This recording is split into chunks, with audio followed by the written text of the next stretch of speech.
Is this a joke? I asked, my voice cracking as the video continued to play behind me. The sound of gasps and laughter filled the room, loud and cruel. Each reaction from the crowd felt like a slap. My face burned with embarrassment. My hands gripped the edges of the podium so tightly I thought I might snap the wood. My name is Victoria Reed. I'm 38 years old, and I'm the CEO of ReTech, a company I started with nothing but an idea and a stubborn belief that I could build something real, something that mattered. Over the past 10 years, I poured everything into making ReTech a success. Today was supposed to be a celebration of that success, our annual Innovation Summit, a huge event where we showed off our newest work to clients, employees, investors, and leaders from across the tech world. It was also live-streamed to thousands of people around the globe. I was supposed to walk off that stage feeling proud and accomplished. But instead, I was standing there, humiliated, exposed in front of everyone. It had started normally. The room had been buzzing with energy when I stepped onto the stage. I could barely see the audience through the bright lights, but I could feel their excitement. This wasn't just another company update, it was the moment people had been waiting for. I took a deep breath and clicked to start my first slide. But then the screen behind me flickered. At first, I thought it was just a technical issue, maybe a cable was loose. I turned slightly to check, only to freeze. A video started playing on the big screen behind me. My heart sank instantly. It was me, or at least, it looked like me, my face, my voice, but the words, the things I was saying, weren't mine. The fake version of me in the video mocked our employees, laughed at charity projects we had supported, and even insulted some of our top clients. It was a cruel, heartless version of me, completely made up, a deep fake. Gasps filled the room again. I could hear the confusion, the disbelief, and the slow rise of nervous laughter, the kind that makes your skin crawl because it's not really laughter, it's the sound of people watching someone fall. I turned back to face the crowd. My heart was racing. I felt like I couldn't breathe, but I knew I had to say something. Well, I said, trying to steady my voice, that's certainly one way to get everyone's attention. I tried to make a joke, anything to break the tension, but it didn't land, not even close. The room didn't laugh with me. If anything, the energy shifted, the laughter became colder, meaner. I took a shaky breath and tried again. Let me be clear, I said, what you just saw is not real, it's fake, it's been manipulated. I don't know who's behind it yet, but I promise you. Is it, though? Someone shouted from the back. The voice cut through everything like a knife. The room exploded with laughter again, only this time it was louder, harsher. People started whispering, pulling out their phones to record, texting, probably sharing the video with headlines I didn't want to imagine. It was like watching my world fall apart in slow motion. The organizers quickly jumped in and announced a 30-minute break. I stepped off the stage in a daze, my body moving automatically. I walked past rows of seats where people whispered and stared. Some looked confused, others looked entertained, a few looked smug, like they'd been waiting for this kind of scandal.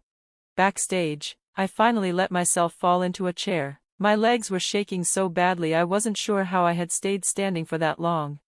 The green room was a little quieter, but not much. Staff hovered around, pretending to check equipment or sip water, but I could feel their eyes flicking toward me. No one said it out loud, but I could see the fear in their faces, fear for the company, fear for what this might mean.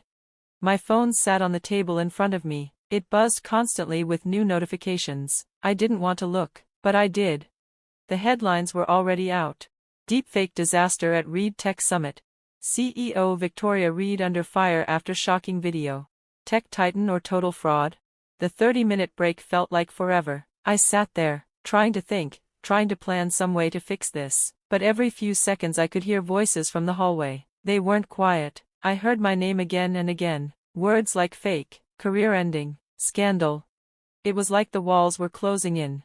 Then Megan, my executive assistant, rushed in. Her face was pale and worried. She looked like she hadn't taken a breath since the video started playing.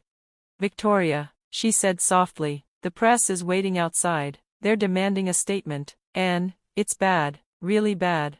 Her voice cracked on the last word. She was scared, not just for me, but for all of us, for everything we had built together. I looked at her. I wanted to say something smart, something strong, but the words wouldn't come. Outside, the next speaker was getting ready to go on stage. The event was moving on, whether I was ready or not. But all I could think about was one thing. How do you fix something like this, and what if you can't? Pleasure, Diana, I said calmly, keeping my voice even. I didn't want her to know just how shaken I really was. I'm sure you've seen what's going around, the video, I added, my tone careful. She didn't even pause. Hard to miss, Diana replied coolly. It's everywhere, news, social media, office chatter. Nasty stuff. But honestly, I'm not surprised. You've made a lot of enemies over the years. Her words cut deep, but I didn't let them show. I stayed quiet, refusing to react. Enemies like you? I asked, keeping my voice flat. Diana laughed, a sharp, cold sound that made my skin prickle. Oh, please, she said, her tone dripping with disdain. If I ever wanted to take you down, Victoria, I wouldn't hide behind tricks or secret footage. I'd do it directly, right to your face. No smoke. No mirrors. I winced slightly, not because she'd threatened me, but because I believed her. For all her flaws, Diana had never been one to play games from the shadows. That wasn't her style. So you're saying you had nothing to do with it? I pressed. I'm saying, she said bluntly, I have better things to do than obsess over you.